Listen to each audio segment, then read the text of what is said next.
all the amazing memories we've shared together. You're just so beautiful. Salah satu berkah yang dianugerahkan Tuhan pada manusia adalah emosi. Bayangkan kalau kita sebagai manusia nggak memiliki emosi sama sekali. Rasanya pasti sangat hampa. Meski begitu, emosi adalah hal yang netral dan wajar terjadi pada setiap manusia yang hidup.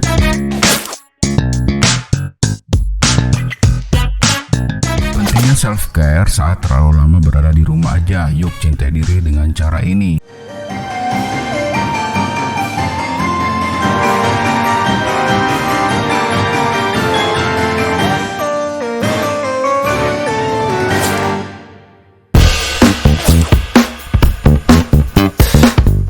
Mengenal emosi sedih, marah, kecewa, bahagia, dan lain sebagainya. Meski begitu, ada beberapa emosi yang kita rasakan, namun kita nggak tahu apa istilah yang tepat untuk menyebutnya. Nah, buat kamu yang sedang bingung pada emosi yang sedang dirasakan, yuk simak istilah-istilah emosi yang sulit dijelaskan dan mungkin pernah kamu rasakan.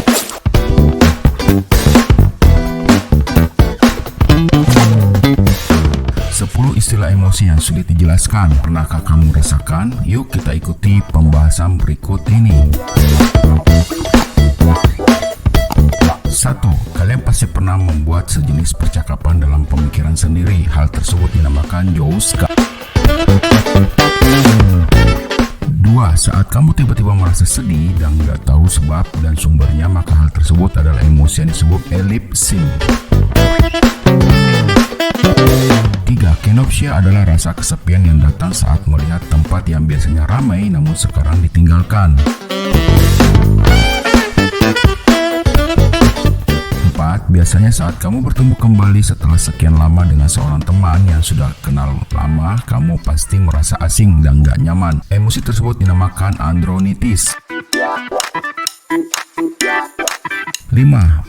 Pernah nggak sih kamu pergi ke sebuah tempat tetapi merasa tempat tersebut sangat tidak cocok buat kamu? Perasaan tersebut merupakan emosi yang disebut monachopsis. 6. Selanjutnya ada istilah bernama tree selings. Istilah ini digunakan untuk menggambarkan perasaan khawatir akan adanya petir meski kamu sudah berada di dalam rumah. 7.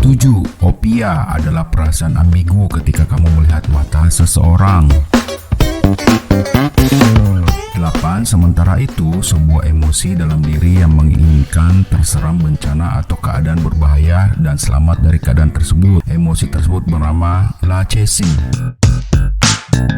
9. Kalau kamu pernah merasa risih dan merasakan detak jantungmu sendiri, itu wajar kok. Itu adalah ungkapan emosi yang disebut rubatosis. 10. Terakhir adalah hal yang pasti dialami oleh manusia yang disebut onisme. Onisme adalah perasaan bosan yang sangat tinggi karena kamu harus melakukan sesuatu yang berulang kali. Nah, itu dia Sobat Flash Tour 10 istilah emosi yang sulit digambarkan. Kali ini kamu tahu ya istilah-istilah tersebut. Pentingnya self-care saat terlalu lama berada di rumah aja. Yuk cintai diri dengan cara ini. Terasa sudah berbulan-bulan kita berada di rumah saja. Awalnya mungkin terasa menyenangkan sebab sebagian orang bisa bekerja atau kuliah tanpa keluar rumah. Kalau capek juga bisa rebahan sepuasnya, tapi ternyata lama-lama jenuh juga. Hari demi hari terasa membosankan. Secara nggak sadar kita juga bisa membentuk pola hidup baru yang lebih buruk. Misalnya jadi sering makan berlebihan atau suka begadang, padahal tentunya itu sangat tidak sehat. Secara mental itu penting, kita perlu mengenali dan menerima emosi diri sendiri. Jadi merasa sedih atau marah itu wajar kok. Kelamaan berada di rumah aja bikin kita overthinking. Kita juga rentan sedih dan kesepian karena nggak bisa keluar rumah untuk bersosialisasi. Rasanya emosi jadi nggak stabil deh. Tapi itu wajar kok, apalagi pandemi ini memang sulit buat dihadapi. Jadi nggak perlu menutup-nutupi emosi negatif yang kita rasakan. Bersedih, marah, atau galau itu boleh-boleh saja. Dengan menyadari emosi negatif itu, kita bakal lebih gampang untuk menerima dan mencari solusinya. Mungkin dengan menjauhkan diri sejenak dari sumber masalah. Misalnya dengan mengurangi menggunakan media sosial biar gak iri terus pada kehidupan orang lain. Bisa juga dengan membatasi interaksi dengan anggota keluarga di rumah. Selain itu, kita perlu merawat tubuh sebagai bentuk self-care, bisa dengan menjaga pola makan dan olahraga yang rutin. Banyak orang yang berusaha mengurangi stres dengan menyantap makanan lezat, mungkin dengan makan coklat, kue-kue manis, snack dengan micin yang banyak, atau minum boba, milk tea. Nggak masalah sih kalau konsumsinya nggak berlebih. Tapi gimana kalau kita jadi pengen makan itu terus-menerus setiap hari? Waduh, bisa gawat tuh. Mungkin sekarang dampaknya belum terasa, tapi di masa depan kita bisa terkenal diabetes, stroke, bahkan kanker. Untuk menghindari penyakit tersebut, aturlah pola makan yang sehat sebagai self-care. Lebih baik buat cemilan sendiri supaya bisa mengatur kandungan gula, garam, dan minyak. Kita juga perlu menyeimbangkannya dengan olahraga. Nggak perlu olahraga yang heboh kok. Kalau malas bersepeda atau jogging, kita bisa senam atau yoga di kamar aja. Hindari pula kebiasaan buruk seperti merokok. Agar self-care berjalan lancar, kita perlu melakukan persiapan yang matang, lakukan waktu dan sisihkan budget yang diperlukan. Segala sesuatu yang baik membutuhkan pengorbanan, termasuk self-care. Karena itulah kita perlu meluangkan waktu untuk membuat rencana yang matang.